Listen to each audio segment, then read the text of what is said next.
Olha, o MAC hoje começa dentro de um bar. Eu estou aqui no Barbaran, estou aqui com o Andrei. A gente vai falar um pouco assim, o que é esse Barbaran, né? O que é essa história dos ucranianos no Brasil, né? O que eles vieram fazer aqui, pensa no final da monarquia, no começo de uma república, para as pessoas terem uma ideia do que é a história dos ucranianos. O que é esse aqui, esse lugar que eu estou aqui? É um bar do ucraniano, mas é aberto para todo mundo? A gente está no Barbaran, que é um bar ucraniano que funciona dentro da Sociedade Ucraniana do Brasil, mas que ele é aberto para todo mundo, né? Então, todas as noites tem muito curitibano participando aqui, com ascendência ucraniana ou sem. Tá todo mundo aqui no bar, tomando uma cerveja. Será que o ucraniano é mais destilado ou mais da cerveja? O ucraniano é mais destilado, né? Ele toma mas cerveja. Toma uma cerveja também, toma um destilado. Porque a gente tem o lado ucraniano, né? Mas o lado brasileiro é bem forte também. Nessa escala de geração, quem você é? Sou bisneto de ucranianos por lado do lado paterno e tataraneto de ucranianos pelo lado materno, né? Os meus bisavós do lado paterno vieram nas primeiras ondas. Eles saíram de uma cidade chamada Sokal, que é próxima a Lviv, é quase fronteira com a Polônia já. E qual que é o teu papel aqui? Eu estou aqui dentro de uma sociedade, né, de ucranianos, dentro de um bar que está numa sociedade, né? Eu sou dançarino do folclore ucraniano Barvino, que funciona, é uma das partes da Sociedade Ucraniana do Brasil. E aqui eu sou dançarino, e há muitos anos eu sou pesquisador de folclore ucraniano também. Então eu sempre estou ajudando numa pesquisa, descoberta de um traje novo, de uma região, dando palestras para os dançarinos, ou quando tem algum curso aqui na sociedade, né? Aí tem o coral, tem o grupo juvenil, tem a Subotna Escola, Lesia Ukrainka, que funciona aqui na sociedade também, que é a escolinha dos sábados para a criançada. E a criançada vem para cá, passa o sábado, a partir dos 5 anos de idade, e aqui eles aprendem a fazer artesanato ucraniano, língua ucraniana, música ucraniana, dança. Você é de Malé? Eu sou de Malé, minha família é toda de lá, os meus avós, meus pais. Eu sempre imaginei que, sempre que a gente fala dos ucranianos, por que a gente fala de Prudentópolis e não fala de Malé? E Prudentópolis tem o maior número de ucranianos, acho que 80% da população em Prudentópolis é de descendente de ucranianos, 80%, 90%. E Malé tem uma porcentagem menor, porque é uma cidade que foi colonizada por poloneses e ucranianos, mas Malé foi a primeira a receber os imigrantes, né? Em 1891, as 10 primeiras famílias que vieram para o Brasil, metade delas ficou no meio do caminho e a outra metade foi até Malé. Então Malé é onde foi construída a primeira igreja, fundada a primeira escola, a primeira biblioteca, a primeira sociedade, a sociedade que a gente está hoje aqui, a origem dela aconteceu em Malé, nos anos 20. Por que será que escolheram o Brasil e depois por que escolheram o Paraná? Eles não tinham muita opção da escolha entre ir ao Canadá, Estados Unidos. Na realidade, era conforme o propagandista que aparecia lá e o que ele fazia. Eu acho que foi um chamamento, né? Propaganda de imigração. Propaganda de imigração. Eles acreditam, existem várias lendas, né, sobre o que contavam para eles lá, sobre como seriam as terras aqui, sobre... Eu li, você me contou. Tem que contar, você vai ter que contar isso. Eles achavam que os macacos eram adestrados. Existe uma ilustração que correu a Ucrânia na época e outros países, de um coqueiro, né, com bananas, uma pessoa deitada na sombra do coqueiro com um baú de joias ao lado e no coqueiro um macaco servindo uma banana para esse senhor. E a propaganda dizia: essa vida que vocês vão encontrar no Brasil.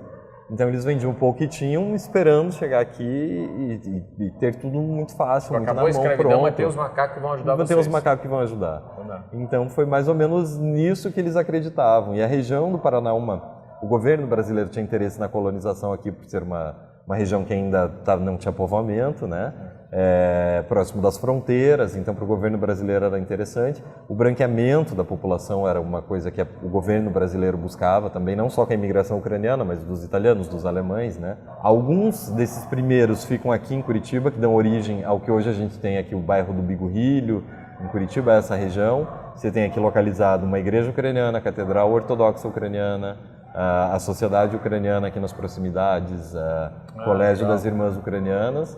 Então, os primeiros ucranianos que ficam em Curitiba ficam aqui nessa região e os demais são encaminhados para o interior. As primeiras levas para Malé, já tinha uma colônia polonesa, e aí os ucranianos vêm logo em seguida. Isso é interessante. Os poloneses vêm antes também? Os poloneses chegam um pouco antes dos ucranianos. Em Malé, eles chegam mais ou menos 10 anos antes dos ucranianos. Então, quando os ucranianos chegam, os poloneses já estão estabelecidos, já tem comércio, eles estão mais próximos da vila. Mas aí cria um Atletiba, um Grenal? Cria porque na Ucrânia, na região que eles moravam, os grandes donos de terra da região que eles moravam eram poloneses. Lá eles já trabalhavam para os poloneses. Aí quando eles chegam, por exemplo, Os caras já estão aqui já. Os poloneses já estão aqui. Relação patrão-funcionário. Exatamente. Então os ucranianos dependem do comércio dos poloneses, dependem da ajuda dos poloneses. E como os poloneses chegaram antes, eles ficam ao redor da vila. Os ucranianos são mandados para as colônias mais distantes já. Lá em Prudentópolis também vai ter? Em Prudentópolis tem também poloneses, mas a comunidade polonesa em Prudentópolis é menor. Prudentópolis, tanto que você me perguntou no início por que tanto se fala de Prudentópolis, é por causa da quantidade de ucranianos, né? Acho que o município deve ter aproximadamente 40 mil e 80% de ucranianos. Tem também poloneses, mas em menor escala do que em Malé. Qual que é o papel da religião? Forte, né? Aqui. A religião é extremamente forte, né? A vida da comunidade ucraniana acontece ao redor da igreja. É o cristão ortodoxo? Não, a maior parte eram ucranianos de rito oriental, são ucranianos católicos. Eles mantêm as tradições da ortodoxia, né, da igreja de rito oriental, mas eles são ligados ao Papa. E uma quantidade menor de ortodoxos veio também. Então você tem uma comunidade ortodoxa no Brasil, mas ela é menor do que a de católicos ucranianos. Entendi. Tem um perfil ali do ortodoxo, mas elas são ligadas ao Papa. Ligadas ao Papa. Em Malé e Prudentópolis, por exemplo, não existem comunidades ortodoxas, existem só comunidades católicas. Sempre que a gente fala do Paraná, a gente fala que é uma cultura mais fechada, um pouco mais com cara do leste europeu. Quem que influenciou mais? Assim? Você acha que foram os ucranianos influenciaram os paranaenses? Ou os paranaenses? Eu acho que a gente, quando o imigrante chega, tem uma troca, né? Ele traz a cultura dele, o modo dele, e ele recebe também. Daí ele recebe. Todos os movimentos de imigração, né? Isso acontece. E com os ucranianos não foi diferente. Então, quando eles chegaram aqui, eles trouxeram, mas eles também receberam. Eu acho que, principalmente Curitiba, tem uma influência muito grande da cultura eslava, do modo de ser, né? A gente, além da comunidade ucraniana, tem uma comunidade polonesa muito grande aqui. E os ucranianos, de modo geral, apesar de ser um povo muito alegre, eles são um povo muito desconfiado pela própria história deles, né? A história de guerras, de ocupações, era sempre um vizinho tentando um pedaço da terra. Até hoje a gente está com um problema sério na Crimeia lá, porque a Rússia quer abocanhar um pedaço do território ucraniano. Então você tem... o ucraniano sempre sofreu e sempre teve uma desconfiança. E a história do povo polonês também não é muito diferente. Tá no DNA já, né? Então eu acho que a gente veio com o pé atrás. Os eslavos têm essa tendência, apesar de ser um povo muito festeiro, muito alegre, a gente tem sempre uma desconfiança. E eu acho que isso influenciou dentro da cultura, principalmente do curitibano, do Paraná todo, mas do curitibano principalmente. Legal, viu? Todo mundo aqui é um pouco ucraniano, não é? A gente é mais ucraniano do que eles são, às vezes, paranaenses.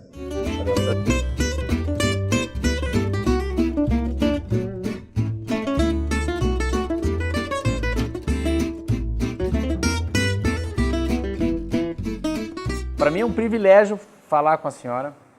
Primeira pergunta assim, quem é Oksana? Eu nasci lá, vim criança após a Segunda Guerra Mundial, estudei aqui, em Curitiba eu estou praticamente 60 anos, tanto que até me deram cidadania honorária da cidade, e a vida inteira eu estudei imigração. A minha tese de doutorado foi exatamente sobre a integração dos ucranianos no Brasil. Quem são os ucranianos? É um povo do leste europeu, um povo antigo, que vem desde a Idade Média, e uma história muito sacrificada, porque como a Ucrânia era terra de passagem entre o Oriente e o Ocidente, então todo mundo saqueava a Ucrânia, né? Por que o Brasil e por que daí especialmente o Paraná? O Brasil, vamos dizer, por um erro de cálculo. Porque Dom Pedro II, ele precisava da mão de obra europeia para substituir os escravos. E ele entregou essa missão de aliciar os imigrantes para os italianos. E os agentes italianos, então, para serem mais convincentes, fizeram uma carta em ucraniano, como se fosse do próprio imperador. Não foi o Dom Pedro escrevendo? Os italianos fizeram isso? Fizeram isto, e com a assinatura do próprio Dom Pedro? Dom Pedro, E os lavradores, os agricultores, recebiam convites personalizados. O que você acha que influencia assim? Como é que fica a influência da cultura ucraniana na cultura brasileira e a cultura brasileira na cultura ucraniana, assim? Como é que você vê isso? Eu vejo isso como uma integração, não como uma assimilação, porque o imigrante que vem, ele traz os seus próprios bens culturais e transmite isso para a comunidade local. Haja vista que aqui se come repolho, sopa de beterraba, vareniki, pastel cozido, etc, etc. E também se comemora muitas festas. Por que aqui não dá certo o carnaval? Porque tem muito imigrante, aqui tem que fazer festival folclórico. Mas a senhora respondeu o que eu sempre acho. Eu sempre acho que nós somos assim pelo número de imigrantes que tem. Sim. Qual que assim, você que já vi que dentro da imigração dos povos que vieram, qual que é a diferença desse imigrante ucraniano dos outros imigrantes para você? No caso dos ucranianos, o que vai caracterizá-los é a manutenção do idioma, a manutenção da fé e a manutenção das tradições. Que lindo. Então, nesse tripé é que se sustenta toda a comunidade, tanto a católica quanto a ortodoxa. E se você me perguntar o que eles deixaram para o Paraná, ora, mudaram até a paisagem geográfica. Que lindo, porque começaram a plantar trigo, que não tinha aqui, trigo sarraceno, Esse é o legado. Mudaram também a paisagem arquitetônica. Você vê muita casa com lambrequim. Isso é característico até hoje na região da Bucovina, que é uma região da Ucrânia, onde havia imigrantes alemães. Os alemães o trouxeram para cá, mas ele é originário da Ucrânia, né? Você vê as igrejas de cúpulas redondas. Isso que eu vejo. Em estilo bizantino, tanto que até hoje na Turquia, que é o antigo Bizâncio, você vê as cúpulas das mesquitas em forma de cebolinha, em forma redonda. A gente falou do Brasil, mas há também, né? Ucranianos foram para outras partes do mundo. Foram. Canadá, Estados Unidos, Argentina tem ucraniano? Tem muito. E Brasil? E o Brasil está perto de 1 milhão. Calcula-se que estejam em 800 mil. Olha, não sabia. Só no Paraná tem 600 mil. Eu estou falando com uma ucraniana hoje aqui. Está falando com uma ucraniana, mas que fala português e é normalzinho. Obrigado. Valeu, gostei. Eu passava o dia aqui. Agora eu vou entrevistar a Mirna. Queria que você me falasse um pouco sobre as duas festas que são assim, que pegam em vocês, que é o Natal e a Páscoa. Até hoje nós mantemos os costumes dos alimentos. No Natal, por exemplo, são servidos 12 pratos, são preparados 12 pratos. Eles podem representar os 12 apóstolos, ou também há outras fontes que dizem que representam os 12 meses do ano. E colocando na Páscoa? O que é a Páscoa? Páscoa. Nós preparamos a cesta de Páscoa com os alimentos que vão ser benzidos. As pêssegas não podem faltar nas nossas cestas. Ela não é uma troca, não é um presente, não é uma Sim, gratidão, ela é um uma presente, generosidade. ela é trocada entre os ucranianos no domingo de Páscoa. Ela é trocada. E ela tem toda uma característica de desenhos próprios para a pêssega. Fale uma coisa que é muito mais, faz parte de vocês, uma tradição, um costume que às vezes quem está aqui, um brasileiro, não consegue perceber, uma coisa que passa de pai para filho, de filho para neto, de neto para bisneto. Uma coisa que nos identifica muito são os bordados. Os legal, bordados realmente fazem parte de nós. E o interessante é que eles também foram assimilados dentro da cultura brasileira em geral. Você vai falar um pouco de gastronomia, eu estou com a Olga Costin. Qual é o nome dos pratos? Você fala com tanta facilidade, tem um medo de errar. Ali nós estamos fazendo varenik. Varenik, ele vem da palavra varete, que é cozinhar. Quando se faz um jantar típico ucraniano, ele é um prato principal. Um outro prato? O outro prato é o holubtchi. Holubtchi. Isso, que é o tradicional charuto. Eu percorro muito o Paraná. Antigamente meu pai comia pão com banha, põe um salzinho. Eu nunca vi. Nossa, você nunca viu? Eu faço a banha temperada. a banha com bacon frito e ponho tudo misturado, ainda põe salsinha, alho. E lá na Ucrânia você via muito nas mesas assim do café da manhã, pedaços de toicinho, sabe? Pedaços assim, daí eles colocam sal, alho e comem aquilo de manhã, por causa do frio. Eu ia falar isso. A gordura sustenta o organismo, sabe? Então por isso eles comem coisas fortes pela manhã.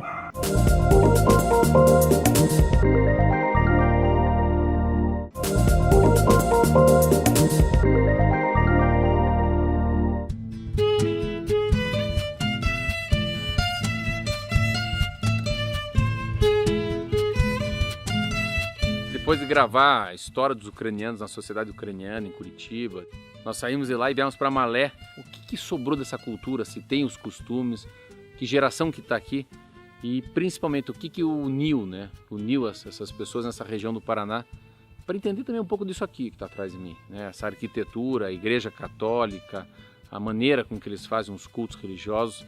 Então é um aprendizado. E aqui de fato a gente percebe a cultura deles, o jeito deles, assim, a personalidade deles, o DNA, né, de ser um ser ucraniano. Eu tô com o Eutêmio aqui, e aqui a gente tá na Serra do Tigre. Ele tá me contando uma coisa muito legal, né, que não tem prego, é tudo encaixado lá em cima. Me contou também que foi restaurada. Há quantos anos você mora aqui perto dessa igreja? Eu mais de 40 anos, né? Mais de 40 anos. Pelo que eu vi ali, uma placa que está mais de 100 anos construída ela aqui. Sim, mais, né? Ela está mais ou menos com 120 anos já, né? Mas me conta a festa que vai ter aqui. O nome da festa? É Railka. Railka? Railka. O que é Railka? Só o ucraniano sabe o que é disso. É uma dança ucraniana que dança de mão dada, faz Adão e Eva. É muito bonito. Mês de? Mês de abril, agora dia 23 de abril. Está escrito Znami Bos, Rozumitisha e Pokranaitima, Znami Bor. Então, quer dizer, Deus está conosco. Tomamos consciência da nossa alma porque Deus está conosco. E aí temos um tradutor aí, viu?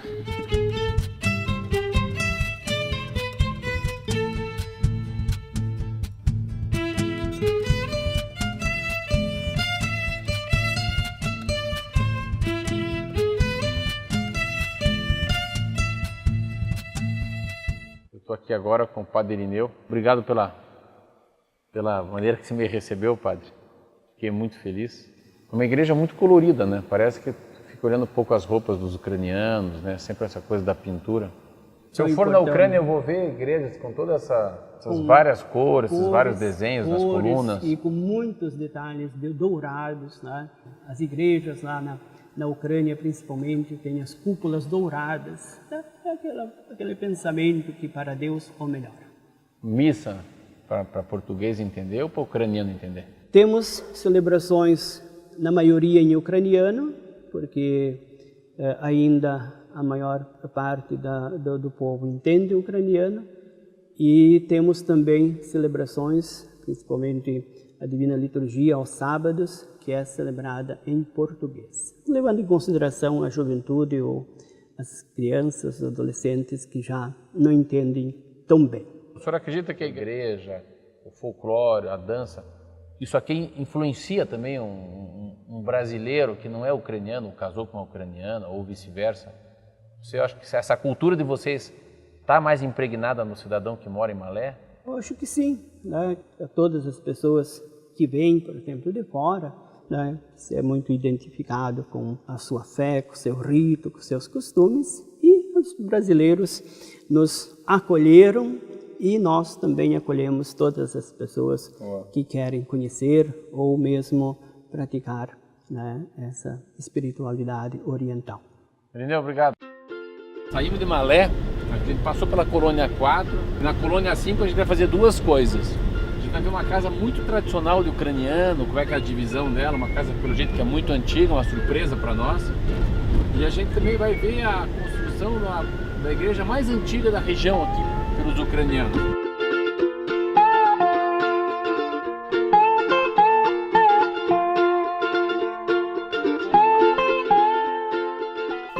O que você sabe daqui um pouco do esquema mais antigo? Né? O lugar onde foi construída a primeira igreja ucraniana brasileira, aqui, nesse lugar mesmo. Daí em 1997 foi 100 anos da pedra fundamental. Da pedra fundamental primeira. Né? Essa porta foi meu avô que fez. Diz que é da primeira igreja.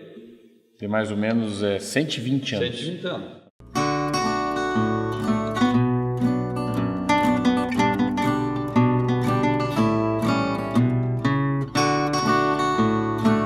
Está na Colônia 5, vamos numa casa que é muito antiga, que é uma tradição, né? Assim, uma casa que ele viu a igreja, vamos ver essa casa. Eu tô vendo de longe aqui o tal do Lambriquim lá, né? Podemos entrar aí? Pode. A senhora nasceu aqui ou nasceu lá, na Não, Ucrânia? eu nasci na Colônia 6. Nasceu na 6? É. Casei e vim morar aqui. Mas os pais, Os pais. os avós são ucranianos. Os avós eram ucranianos e o pai, a mãe também. E essa casa quem construiu? Tereza? O meu sogro. Posso entrar? Vamos Entrar? Entrar na varanda aqui, né? Pode entrar. Pô, mas a casa é linda, rapaz. Meu Deus do céu. Essa casa é até uns 70 e poucos anos. Acho que o assoalho é o mesmo, hein? Não, tudo. Toalha mesmo, Tudo é tudo. original. É? Tá. Eu nem sei o que é. O que você acha que é, Paulinho? Que tipo de madeira que é? É pinheiro. É Pinheiro, pinheiro? pinheiro velho, sabem? Que lá nos tempos É pinheiro, falavam, não, né? claro. O vidro tá pra fora e onde fica escuro a casa fica pra dentro, né? Daqui é cozinha. Oh, não. Aqui é cozinha. Agora que eles vão entrar na casa. Posso pegar uma banana? Podem. Ah, que lindo. Não, por favor, vem aqui mesmo. É a coisa mais linda que eu vi nos últimos anos. Cara, eu acho tão lindo hoje. Ah, no prego, hein? Olha. Olha. As panelas tudo no prego. Parabéns, Tereza. Que lindo isso. Comprada ou feita? Feita. As conservas Pra esquerda, o que é lá? Pêssego? O que é? pêssego. Pêssego? É. Aqui deve ser o melhor lugar da casa no inverno. Mas No É inverno é disputado? bom. Esse lugar lá. Lá eu não fico sentado aqui. Não, mas o lugar melhor acho que é esse aqui da Tereza. Muito legal, muito legal. Pô, vocês estão de parabéns.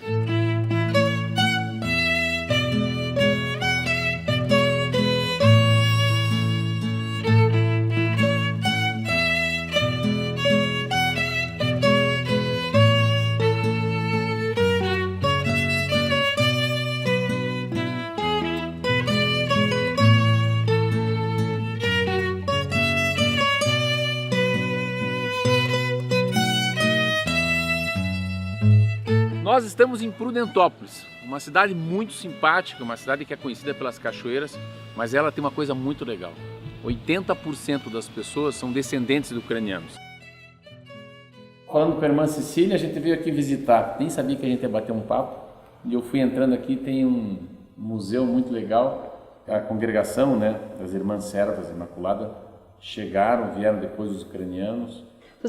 As irmãs vieram com a missão de acompanhar o povo ucraniano, porque o povo ucraniano, os imigrantes que aqui estavam, eles se sentiam assim muito deslocados, sozinhos, porque é um país estranho, não conheciam a língua, e como eles já conheciam também as irmãs, né, da Ucrânia, então as irmãs vieram com essa missão de acompanhar o povo ucraniano, a educação nas escolas, a saúde, né, trabalhando nos hospitais, e o cuidado com a casa de Deus, ou digamos com as igrejas, a confecção de paramentos litúrgicos, hóstia, e a catequese também, né, e as diversas pastorais. A construção dessas igrejas ucranianas teve a influência de vocês também, das consagradas, da congregação? Sim, com certeza, porque o início das irmãs foi aqui em Prudentópolis, mas depois à medida que a província foi crescendo, foram aumentando as irmãs, aí as irmãs começaram a abrir casa nos diversos locais, assim, nas colônias, como nós falamos, né? E aonde tem irmãs, a influência é praticamente total das irmãs. O que é esse museu? O que são esses pertences aqui? A ideia de fundar o museu, de organizar esse museu, foi justamente por ocasião do centenário das Irmãs Servas no Brasil, que foi em 2011. Aí surgiu a ideia de organizar esse museu para preservar essa história nossa aqui no Brasil. Você acha que vocês influenciaram muito na cultura dos brasileiros aqui nessa região do estado? Com certeza, né? Porque aqui, principalmente aqui em Prudentópolis, que a grande maioria é descendente de ucraniano, né? E as irmãs, quando as irmãs vieram, então, aqui não existia nem hospitais, então as irmãs começaram atendendo os ucranianos nas cabanas onde eles moravam, e mesmo na cultura. As irmãs ensinavam também bordado, muito bordado, danças também ucranianas, a língua ucraniana também era ensinado, né, na escola. Foi uma influência muito grande das irmãs para a comunidade. Vamos dar uma caminhada aqui? Vamos. Mostrar um pouco mais esse museu.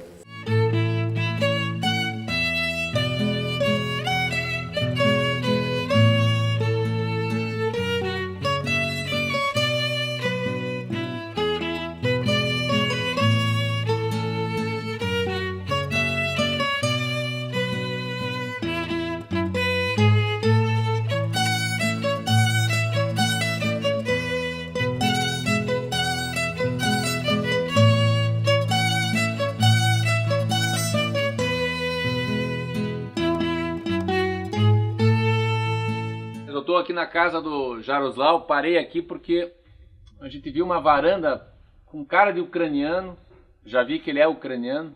Você ainda tem costumes do ucraniano? Sim. Você come comida ucraniana? Sim, bastante. A Páscoa você leva de verdade igual os ucranianos? Sim. É. Você é filho de ucraniano e de um pai ucraniano, os dois? Sim, os dois. O que você faz hoje da vida? Hoje eu trabalho na agricultura. É? O que planta? Planto soja, milho, feijão, trigo. Sempre trigo, né? É. Onde eu falo com o ucraniano tem paixão por trigo. Sim, vem da história. Da história. Você tenta manter os costumes do ucraniano? Você tenta ainda ir na missa do ucraniano, comida ucraniana? Sim. Agora de pouco terminou a missa aí. Agora há pouco mesmo? É. Hoje vocês foram na missa? Sim, aqui tinha missa aí na... Ele foi por você então? Alguém tem que trabalhar, né? Tem que trabalhar. E a pergunta, a missa de hoje foi no português ou foi no ucraniano? Não, no ucraniano. Ah, meu Deus do céu.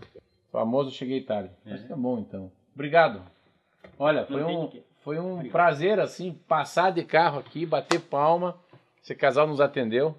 A gente tá aqui numa varanda muito simpática, assim, um dia belíssimo em Prudentópolis, um pouco mais distante da cidade. Aqui que chama-se como essa? Aqui chama-se Nova Galícia, a comunidade. Da Galícia ainda. Sim, Galícia. É por motivo que vieram da Galícia, todos aqui ficam Nova Galícia. Olha aí, aqui já tem a chefana de colônia ou distrito? Você fala, então na Nova Galícia. Não, geralmente é linha Nova Galícia. Linha Nova Galícia. Uso muito comunidade. Tá joia. Então é isso. Esse é o nosso MAC aqui em Prudentópolis, falando um pouco dessa história tão linda, né? De gente que faz diferente, de gente que veio para cá porque eram belíssimos agricultores, belíssimos colonos ou artesãos. Valeu. Eu tenho amor porque meu pai viveu e a mãe aqui. Você acabou de falar uma coisa que é dos costumes. Então, peraí, não quero sair daqui. Porque o meu pai fez com carinho. E assim, carinho é um troço imensurável. Você não vai saber, mas você não sabe cada vez que ele dava uma martelada o carinho que ele tinha de fazer essa casa. Sim. As pessoas não percebem, mas a casa da gente é a identidade da gente. Te tira daqui e põe numa outra casa. Você não fica sem identidade. Verdade. Por isso que a gente fala, eu tô na casa da minha casa. Como a casa da tua casa? É que dentro da tua casa tem uma casa, que é você mesmo, né? Sim. Você, claro, imagina, essa casa aqui pode ficar todinha sem luz, que você não chuta uma cadeira. Você não anda no escuro aqui? Claro que anda. Faz parte da gente, né? É.